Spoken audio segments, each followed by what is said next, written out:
మాకు ఇది ఈ కథకి మెయిన్ అదొక ఇంపార్టెంట్ పాయింట్ అండి. రాయలసీమలో కానీ తెలంగాణలో కానీ when I meet people they are very honest, on face ఉంటారు. మనతో ఏం మాట్లాడతారు వాళ్ళు అదే ఉంటారు. నేను ఎస్పెషల్లీ మాకు ఆంధ్ర మేము పెరిగింది, మీరు మాతో 10-15 ఏళ్ళు తిరిగేసి మీ కష్టసుఖాలన్నీ మాతో చెప్పిన తర్వాత అప్పుడు కానీ మీకు అర్థమవుతుంది వీడియో నాకు దెబ్బేసిందని. సో అయితే మీరు ఏదైతే క్యారెక్టర్ చూపిస్తున్నారో జనరలీ సోషల్ మీడియాలో అంతా విశ్వక్ ఎలా మాట్లాడతాడు అంటే ఏదైతే ఇక్కడ ఉందో అక్కడ చెప్పేస్తాడు అనేది అది మాట్లాడే మనిషి లెక్క నేను మాట్లాడతాను అంతే. ఏంటి నాతో మాట్లాడే మనిషి లెక్క నేను మాట్లాడతా. ఓకే, వాళ్ళ అవతల వాళ్ళు ఎలా ఉంటే అలాగా అంతే. సో ఇందులో కూడా క్యారెక్టర్ అలాంటిదే కదా. ఇందులోనా?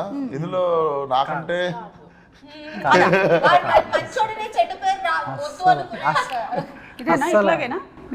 అస్సలు అలా ఉండదు. అంటే బేసికలీ వెరీ క్రౌడ్ ప్లీజింగ్. మీకు ఏది వినాలనిపిస్తే అదే చెప్తా ఉంటాడు. అది నేను కదా anchor. The most crowd pleasing ఎవరైనా ఉన్నారంటే నాకు ఇవ్వచ్చు దానికి మొత్తం first prize. Same actually. So అలాంటి క్యారెక్టర్ అన్నమాట.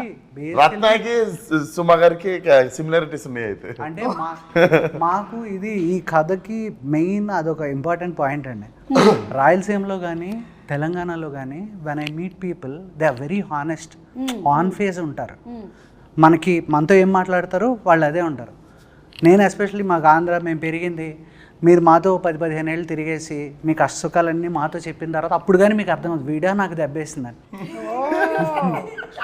సో మేము చాలా కోల్డ్ ఉంటాం.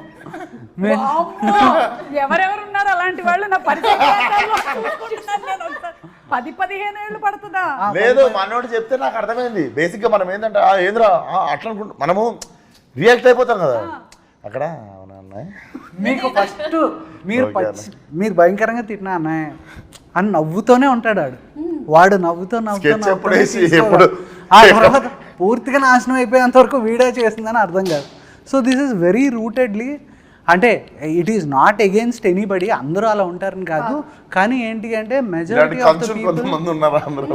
సో ఆ రూటెడ్గా చూస్తే కనుక ఫైట్ ఎప్పుడు చాలా కోల్డ్గానే ఉంటుందండి.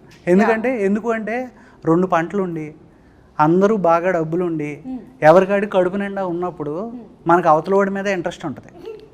ఆకలి కోసం పరిగెత్తేటప్పుడు మాత్రమే మనం మన గురించి ఆలోచిస్తాం. అది దాటేసిన తర్వాత అవతలవాడు ఏం చేస్తున్నాడు వీడి మీదే మనకి ఇంట్రెస్ట్ ఉంటుంది.